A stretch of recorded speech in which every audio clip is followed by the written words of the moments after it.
All right, now to our top story spotlight interview with the woman who was the center of a murder case that captivated the world.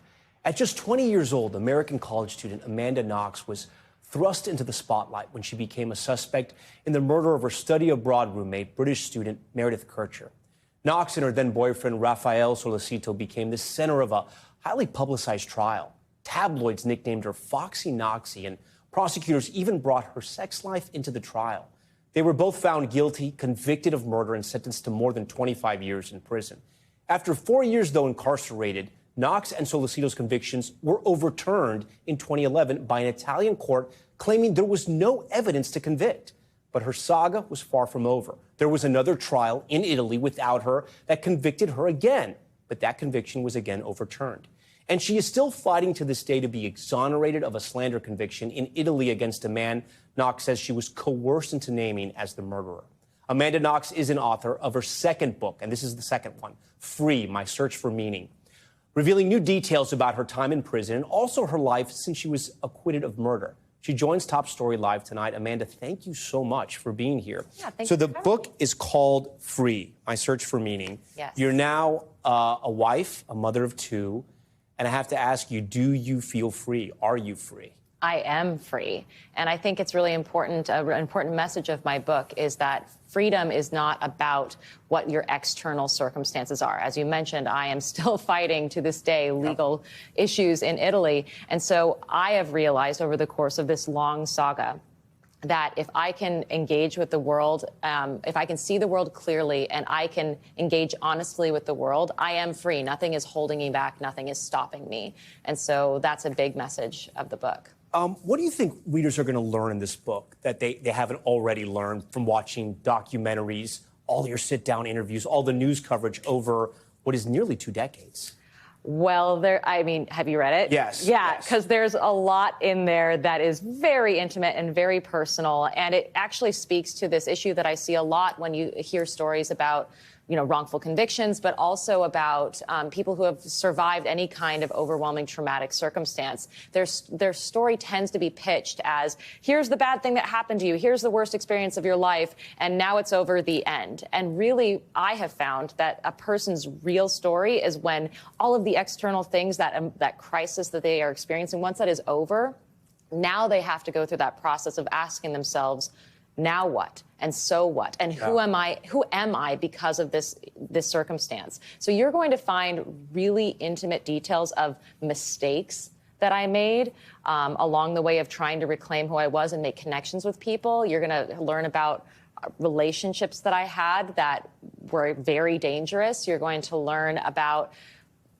intimate things about my personal life and how you got by in prison, right? Exactly, exactly. Which was not easy. No. And the man who sent you there, the prosecutor, was a man who called you a she-devil. During the trial, the first trial, he painted you as a sexual deviant, as a murderer.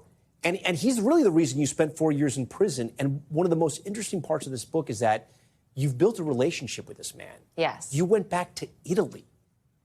Even when your family was telling you, don't go back, you don't know if they'll try to throw you back in prison, you go back to Italy and you meet with this man. And I have to ask you why. Well, I was asking myself, why? Why did this happen to me? Why was this my life? Why did this man see in me an evil that did not exist? And I was torturing myself with that question. I was in moments of my life when I was feeling most lost. I was free. I was technically free, but I absolutely wasn't. I was defined by the worst experience of my life and this horrible tragedy. And I thought to myself, well, can I go to the source? Can I go to the person who crafted this story that has taken over my life and ask him? And to be honest, I hoped when I initially reached out to him that if he could just see me, if he could just encounter me like you are encountering me right now and look me in the eye, he would see that I am not the person that he thought he was prosecuting. And he might change his mind about me. And in so doing, he might go out there in the world and change my life in the way that he had already irreparably harmed it. But it was over the course of my correspondence with him and then meeting him that I realized that my well-being could not and did not depend on getting anything from him. But in fact, it came from me realizing what I had to give to this man, which was what I had not received. Yeah. Understanding, compassion, empathy. You write in the book that it was, you suggest, you may be thinking it's Stockholm Syndrome. Yeah. Do you think it was that you needed this man's approval? Because he doesn't really apologize, but it sounds like he acknowledges he made a lot of mistakes. He acknowledges that, yes, he acknowledges that mistakes were made and that he could have been wrong, but he never said explicitly, I am sorry. Why do you think he didn't apologize if he was so wrong? Well, I do think that he's conflicted. He's a person who believes in his work and believes in himself as a purveyor of justice. And having harmed me and put me, an innocent person, in prison goes against that personal narrative that he holds for himself. And I think that what he tells me is that he's a man split in two. He's a prosecutor and he's a human being. And the prosecutor is going to maintain that he did what he did, believing it was the right thing. Do you think he thinks you're innocent?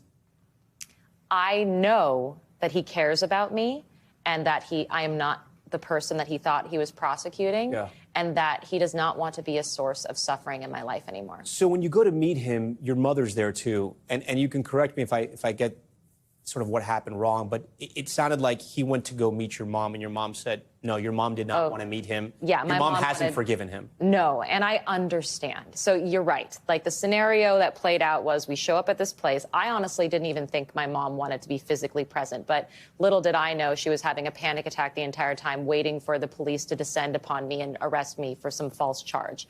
So she was paranoid and sort of lying in wait, trying to protect me. And when we emerged from this very long encounter, very emotional, Giuliano, my prosecutor, recognized my mom and went to approach her, and my mom wanted nothing to do with him. She just immediately turned away and went and hid in the car. And I had to explain to Giuliano, look, my mom hasn't forgiven you. You are still the man who put her innocent child in prison for something she didn't do. And he said, I understand. And I understand, too. I had a really beautiful encounter with my mom where I got to acknowledge that, like, what she went through was worse than what I went through. No, I can't imagine as a parent. I know you understand now, too. A lot of the book is about unfinished business. You reached out to your boyfriend at the time when all this was happening, Rafael Solicito. What was that like, and why did you want to talk to him? Well, I mean, we had gone through this incredible experience together. We had more of a relationship of survival than of, like, actual romantic intimacy. But there was like this sense of like needing, in the same way that I felt like I was going back to Perugia to grieve the person that I had been, that 20-year-old girl who nothing bad had ever happened to. I also was grieving this relationship that I had with him, where he was, you know, my Italian fling, and we had this budding romance. We knew each other for 5 days before the crime occurred, and it was those 5 beautiful days. And if I had never met him, I would not be sitting here having survived my my whole experience in Italy, because I would have been raped and murdered by Rudy Gaudet too. And so for me, I wanted to honor what could have been between us. It's incredible sort of the way you can look back at this and you can pull positives, because it was, I know you know this more than anybody else, so traumatic. You have tried to reach out to your former roommates' families. Their daughter obviously was brutally murdered and raped, as you mentioned. They don't want to have contact with you. Why do you think that is? Well, I mean, I don't want to speak for them, but if I had to guess, I would say that they had been delivered a narrative that I was somehow involved with the crime, even if they could not say how or why.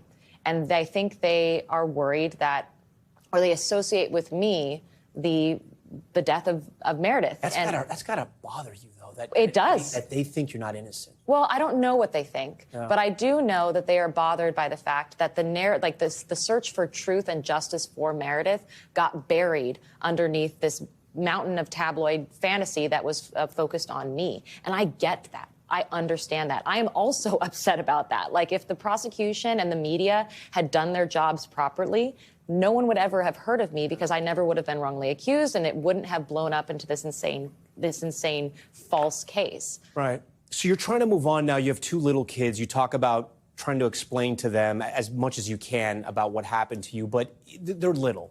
There'll be a point when they're not so little, when they can search the internet, when they'll have friends, and people are going to ask. And they're going to have friends who maybe want to have sleepovers and maybe want to go to your house. and their parents are going to have concerns. Have you thought about that? And what is that like to know that this may never leave you? Yeah. You brought up a really interesting scenario of like future sleepovers and whether or not parents might have a pause before they think to do that for me or with me. The way that I think about my children is I want to be honest with them and transparent with them. Nothing about me is taboo and unreachable to my children. I am a resource to them. And so in any way that they want to understand my experience, I am here for them to know it. I'm a little bit of a TMI kind of mom in that way. And it is my hope that by exposing them early and allowing them to process this experience early, it won't seem so scary and foreign to them. It'll just be a part of my story that is also not the complete story of who I am as their mom. And so in the same way that I think that this wrongful, horrible, traumatic experience does inform who I am, it does not define who I am. Amanda Knox, the book is called Free, My Search for Meaning. It is a good book, and it has a lot about your case, but a lot about dealing with trauma. We appreciate you being here. Thank you. Thanks for watching. Stay updated about breaking news and top stories on the NBC News app or follow us on social media.